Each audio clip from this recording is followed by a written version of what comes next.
সফল তো সবাই হতে চায়, কিন্তু চাইলেই কি সবাই সফল হতে পারে? কেন কিছু মানুষ সফলতার চূড়ায় পৌঁছে যায় আর কিছু মানুষ আসলে সফলতার দেখাই পায় না? আজকে আসলে আমরা মেলাতে চাই সফলতার সহজ সমীকরণ। হ্যালো বন্ধুরা, সমীরণের সমীকরণে আপনাদেরকে স্বাগতম। বিশ্বের নানান সফল মানুষদের জীবনী বিশ্লেষণ করে এবং সেগুলো আমার জীবনে অ্যাপ্লাই করে আমি আসলে সফলতার একটা সমীকরণ খুঁজে পেয়েছি, যা আজ আপনাদের সাথে শেয়ার করব। নাম্বার 1, মনকে ওপেন রাখা। মনকে ওপেন রাখার অর্থ হলো আপনি যা জানেন তার বাইরেও যে একটা সমস্যা সমাধানের ওয়ে আছে, সেই ব্যাপারটাকে অ্যাকসেপ্ট করে নেওয়া। সফল মানুষ যারা, তারা আসলে তাদের লক্ষ্য পূরণের পথে যে পথে হাঁটেন এর বাইরেও নানান অপশন নিয়ে তারা চিন্তা করেন। বেস্ট এবং ইফেক্টিভ অপশনগুলো তারা সবসময় তাদের কনসিডারেশনে রাখেন, যার ফলে কি হয়, যে কোনো পরিবর্তনের সাথে তারা খুব দ্রুত এবং সহজেই খাপ খাইয়ে নিতে পারে। নাম্বার 2 হলো আমি পারবো, এই বিশ্বাস সবসময় হৃদয়ে রাখা। সাধারণ মানুষদের ক্ষেত্রে কি হয়, জীবনে চলার পথে যখন কোনো চ্যালেঞ্জ আসে, যখন কোনো প্রতিবন্ধকতা আসে, তখন বেশিরভাগ ক্ষেত্রেই তারা আসলে ভয় পেয়ে পিছিয়ে যায়।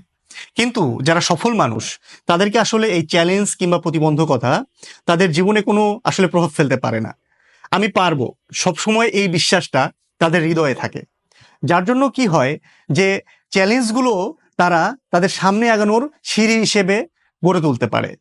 তাদের হৃদয় আসলে ভেঙে গেলেও তাদের অন্তর্দৃষ্টি এবং জীবনবোধকে এই চ্যালেঞ্জগুলোই করে তোলে শানিত। নাম্বার 3 হলো জীবনের লক্ষ্যগুলোকে লিখে রাখা। বেশিরভাগ ক্ষেত্রে কি হয়, একটা মজার ব্যাপার হলো যে অধিকাংশ মানুষ আসলে জানেই না তাদের জীবনের লক্ষ্য কি বা তারা জীবনে কি হতে চান। অথচ সফল মানুষেরা তাদের আত্মজিজ্ঞাসার মাধ্যমে জীবনের লক্ষ্যগুলো ঠিকই খুঁজে পান এবং তা অর্জনের পথে অনবরত অবিরাম কাজ করে যান।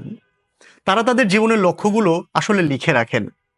একটা কথা প্রচলিত আছে যে আপনি আপনার জীবনের লক্ষ্যগুলো লিখে রাখলেন, এর মানে হলো লক্ষ্য পূরণের পথে এক ধাপ এগিয়ে গেলেন। নাম্বার 4 হলো লিখে রাখা লক্ষ্যগুলোকে প্রতিদিন মনের চোখে দেখা বা ভিজুয়ালাইজ করা। তো সফল মানুষেরা আসলে শুধু লক্ষ্য লিখেই রাখেন এবং সে অনুযায়ী কাজই করেন না, বরং সেই লক্ষ্যগুলোকে প্রতিদিন মনের চোখে দেখেন, যার জন্য তারা সেই লক্ষ্য পূরণের জন্য আরও বেশি আত্মপ্রত্যয়ী হয়ে ওঠেন। স্টিফেন আর কোভি তার বিখ্যাত বই 7 হ্যাবিটস অফ হাইলি ইফেক্টিভ পিপুল বইটাতে begin with the end in mind নামে যে অধ্যায়টার কথা বলেছেন, সেখানে কিন্তু তিনি আসলে সফল মানুষদের যে অভ্যাসের কথা বলেছেন, সেখানে কিন্তু আসলে এই লক্ষ্য পূরণের আনন্দকে ভিজুয়ালাইজ করাকেই তিনি বুঝিয়েছেন। নাম্বার 5 হলো প্রার্থনা করা। সফল মানুষেরা আসলে নিয়মিত প্রার্থনা করেন তাদের কাজের মাধ্যমে বা ভক্তি বা দরদ দিয়ে সমর্পণের মাধ্যমে।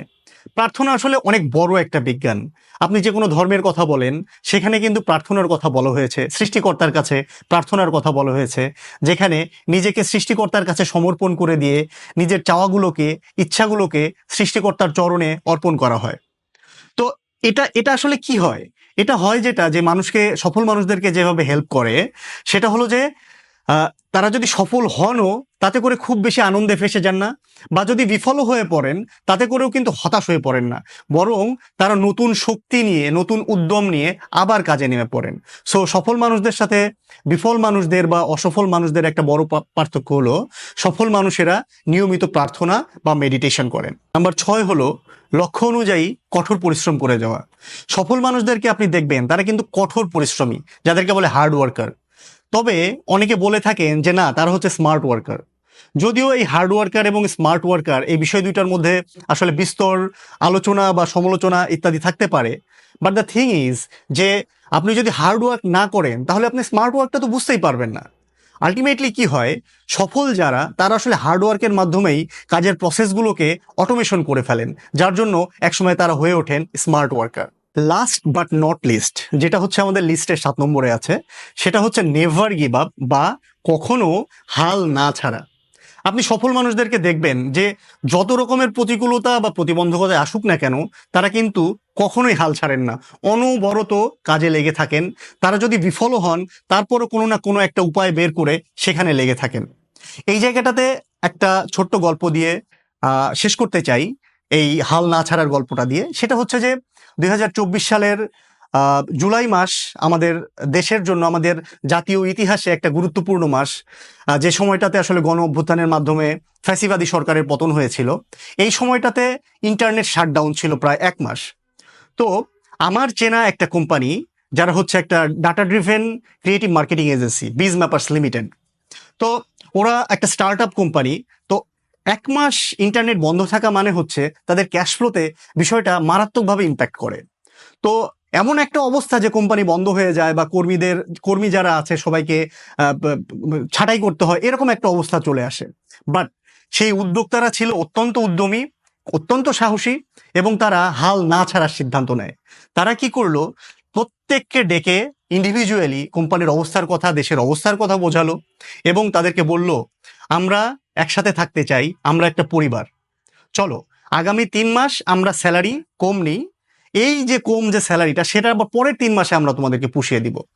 সবাই কিন্তু আনন্দ চিত্তে সেটা গ্রহণ করেছিল এবং আমার জানা মতে সেই কোম্পানি কিন্তু সুন্দরভাবে সেই কর্মীদেরকে ধরে রাখতে পেরেছে এবং সুন্দরভাবে ঘুরে দাঁড়িয়েছে 6 মাসের মধ্যে। এবং 6 মাস পরে সবার কিন্তু দারুণ ইনক্রিমেন্ট দিয়ে সবার মধ্যে আবার দারুণ একটা স্বতঃস্ফূর্ততা ফিরে এসেছে। তো এই হলো আজকের গল্প। এছাড়া আমরা এই গল্পটা থেকে আরো শিখলাম যে খরচ কমিয়ে আসলে কিভাবে আপনার কোম্পানিকে আপনি টিকিয়ে রাখতে পারেন। এটা কিন্তু আপনার পার্সোনাল জীবনেও জিনিসটার ইম্প্যাক্ট আছে। যেমন যে আপনার যদি পার্সোনাল লোন থাকে, সেই লোন থেকে আপনি কিভাবে বের হয়ে আসতে পারেন আপনার খরচ কমানোর মাধ্যমে, সেই নিয়ে আমি নেক্সট এপিসোডে কথা বলবো। তো এরকম ইনসাইটফুল এবং আরও চমৎকার ভিডিও যদি আপনি পেতে চান, তাহলে দয়া করে আমার সমীরণের সমীকরণ চ্যানেলটি সাবস্ক্রাইব করুন এবং বেল বাটনটি প্রেস করে রাখুন, যেন এই ধরনের বিষয়গুলো আপনি আপডেট পেতে থাকেন।